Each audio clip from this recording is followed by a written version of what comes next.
പ്രവാസികൾ വളരെ ഒരു കൺഫ്യൂഷനിലാണ്.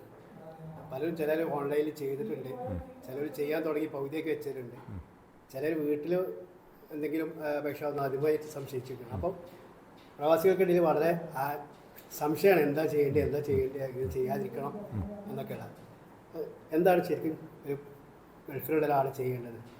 ഇത് BLO വീട്ടിൽ ചെല്ലുമ്പോഴേ ഈ ഫോം ശരിക്കും പൂരിപ്പിച്ച് തരുന്നത് വീട്ടിലൊരാളാണ്, മുതിർന്ന ആളാണ്.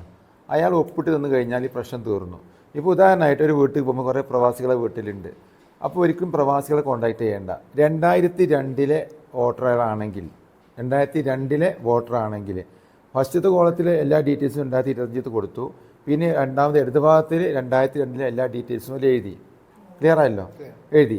ഇനി അത് കഴിഞ്ഞ് 2002 വോട്ടർ അല്ലെങ്കിൽ അതിന് വലത് ഭാഗത്തുണ്ട് അയാളുടെ പിതാവ്, ആ പിതാവിൻ്റെ ഫുൾ ഡീറ്റെയിൽസ് അതാണ് എഴുതാനുള്ളത്. ഇനി പ്രവാസിയൊന്നും എഴുതി നമ്മൾ BLO ചോദിക്കുന്നില്ല, അയാൾ പ്രവാസിയും ചോദിക്കുന്നില്ല. വീട്ടിലെ മുതിർന്ന ഒരാൾ എല്ലാ ഫോമും ഒപ്പിട്ട് തന്നാൽ അത് സ്വീകരിക്കും, ഞങ്ങൾ നേരെ അത് കമ്മീഷനെ ഏൽപ്പിക്കും. അത്ര അതിലുള്ളൂ. അതിൽ പേടിക്കേണ്ട ആവശ്യമൊന്നുമില്ല. 2002 പേരില്ലാത്തൊരു പ്രവാസിയാണ് എന്നുണ്ടെങ്കിൽ 2002 പേരില്ലാത്ത പ്രവാസിയാണെങ്കിൽ ആ പ്രവാസിയുടെ ഉപ്പ, അച്ഛൻ അല്ലെങ്കിൽ അമ്മ വോട്ടറായിരിക്കും. അവരുടെ ഡീറ്റെയിൽസ് വലത് ഭാഗത്ത് എഴുതുക, ഇടത് ഭാഗത്ത് ക്രോസ് ചെയ്യുക. കാരണം എന്തായാലും വോട്ടറല്ല, വലത് ഭാഗത്ത് ഫുൾ ഡീറ്റെയിൽസ് എഴുതിയാൽ അത് വളരെ ക്ലിയർ ആയിട്ട് ആ ഫോമിൽ കയറും. അവിടെ പിതാവിൻ്റെ പേര്, പിതാവിന് 2002 എപ്പിക് നമ്പർ, പിതാവിൻ്റെ പേര്, പിതാവിൻ്റെ ബന്ധം, അത് മീൻസ് പിതാവിൻ്റെ വരിക, പിന്നെ മണ്ഡലം വരുന്നുണ്ട്, പിന്നെ മണ്ഡലത്തിൻ്റെ നമ്പർ വരുന്നുണ്ട്, മണ്ഡലത്തിൻ്റെ പാർട്ട് നമ്പർ വരുന്നുണ്ട്. ഈ വോട്ടർ മീൻസ് ഇയാളുടെ പിതാവാണ്, പിതാവിന് സീരിയൽ നമ്പർ വരുന്നുണ്ട്.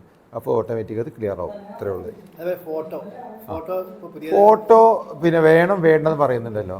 ഇപ്പോൾ സാധാരണ BLOമാർ ഫോട്ടോ വാങ്ങുന്നില്ല. ഇനി കാരണം എന്താ വെച്ച് കഴിഞ്ഞാൽ ഫോട്ടോ ക്ലിയർ അല്ലെങ്കിൽ മാറ്റണമെന്ന് ഈ വോട്ടർക്ക് തോന്നുകയാണെങ്കിൽ മാത്രം ഫോട്ടോ അടിച്ചാൽ മതി. ഇത്ര ആവശ്യമുള്ളൂ.